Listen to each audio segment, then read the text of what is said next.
The Cut. Slice through the morally bankrupt with a dash of humor.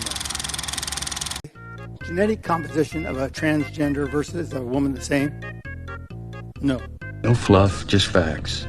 Well, I'm not a scientist. Now, where have I heard that before? I'm not a biologist. Well, we're talking about science here, so I hope they're not the same. So that's why you see all these physiological differences. He only says that because it's the truth. If I can answer, though, I mean, if your question is, how do you define woman? A woman is an adult female. Seriously, how would you define it? But there's a lot of variation that goes beyond my level of high school biology. I don't know the meaning of the word. Yeah, you can't. I'm not looking at a definition. I'm talking about the science.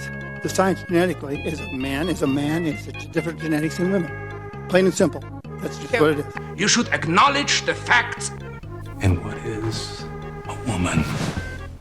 Anyway. I guess what I would say is that I'm not a scientist or a doctor. Can you translate?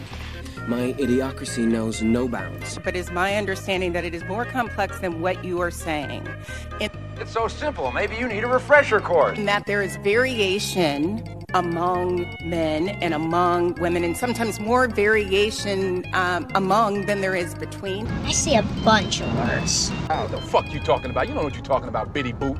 Again, I'm not a scientist, and I don't think the panelists are scientists either.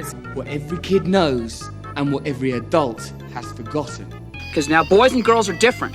Seems like it may be a different scientific hearing that Well, it makes no sense. That's why you have the differences. That's why you see muscle mass. That's why you see tidal volume. That's why you see all these. Right, there's variation. So, for example, in the WNBA, there's players that are 5'5" and there's players that are 6'9". So let me wide variation. Now that you brought that up, let's talk about that. I don't know what I'm talking about. So the center for the Arizona, the Phoenix Mercury, she had to get a genetics test to prove that she was a woman. Did she not?